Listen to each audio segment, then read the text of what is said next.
What's good, Cubers? It's your boy Matt, and today I'm here with a request video.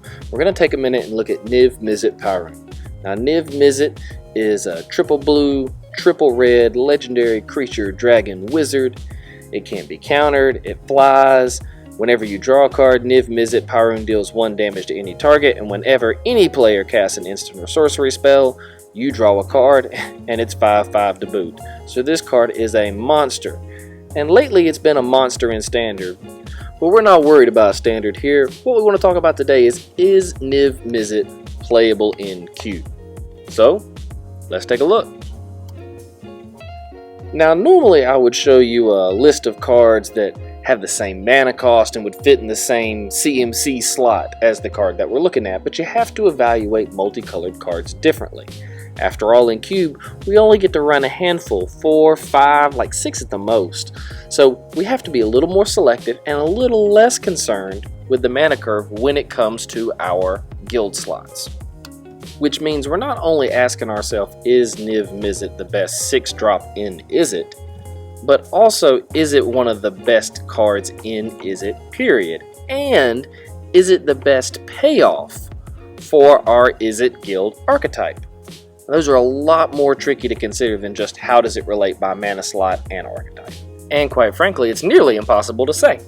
So, let's take a look at some other top Izzet cards and see how Niv stacks up. So the cards in front of us are the Izzet guild staples, and most of them have one thing in common, that they're instants and they're spells and they deal damage or draw you cards. Electrolyze deals 2, divided any way you like, draw a card. Izzet Charm counters a spell or deals 2 or draws 2 and then you discard 2 cards. Fire deals 2 damage divided as you choose among any 2 targets, and Ice taps a target and lets you draw a card.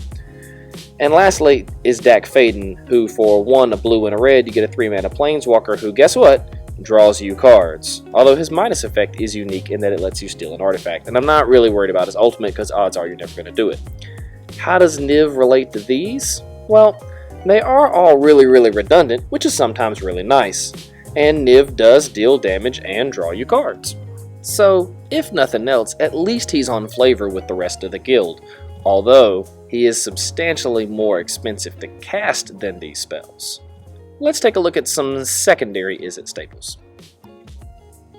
So these are the secondary most played Izzet cards. Raw Zarek is a 4-mana planeswalker with 4 loyalty who lets you tap one permanent then untap another, but he does have the benefit of protecting himself. His ultimate is a coin flipping ultimate where you get to take an extra turn, but in Cube, just like in normal constructed play, you don't play planeswalkers for all ultimates because most of the time you're not going to see them. Now, Goblin Electromancer is really popular in Cube, most likely because of Pauper cubes, but even then he's beneficial to our archetype in that he makes our instants and sorceries cheaper. But he's also only a 2/2 and very easy to remove. Now the God of the Storms is 5 mana for a 6/5 indestructible that is a devotion-centered god, who, like Niv Mizzet, either deals damage or lets you draw cards. So he's still very on flavor. But you need to know that most of the time when you play him, you're not going to actually be attacking with him. In fact, you're going to want to hope that he stays not a creature, so he'll be harder to remove, and then you'll be able to take advantage of his ability. I do think he is a little slow compared to Niv in terms of being able to finish off an opponent, but we're talking about playing a 6-mana hard to cast dragon, and so maybe we shouldn't point fingers. As if all of this wasn't enough, Niv Pyroon isn't even the only Niv. Niv Mizzet the Firemine costs double red, double blue, and 2 colorless, so it's easier to cast. For a flying 4/4 who, whenever you draw a card, he deals 1 damage to a creature or player and can tap to draw a card, not to mention has some of the sweetest flavor text in Magic. Meanwhile, Niv Mizzet Draco Genius is also double red, double blue, and 2 colorless for a 5/5 flyer. Whenever Niv Mizzet Draconis deals damage to a player, you get to draw a card, and then you can pay Izzet for him to deal 1 damage to a creature or player so you can draw said card. Both of these guys are easier to cast than our Niv. Now, our Niv can't be countered. He deals damage to any target, and whenever anyone casts an instant or sorcery, we get to trigger him, so he's probably the more powerful Niv. I mean, even when our opponents try to remove Niv, he's probably still going to draw us a card because they're going to cast an instant or sorcery to get rid of him, which means he does pass the Vindicate test. But his casting cost is still very restrictive. So let's take all that we've learned and add it all together. our Niv is probably the strongest Niv ever printed. Now, he's not as good as our staple cards, though he does do the same thing, so he is on flavor. He's at least as strong as our secondary cards, and he passed the Vindicate test. And if you manage to play Niv and untap with him, you're probably going to win the game very quickly, which is exactly the way he plays in Standard.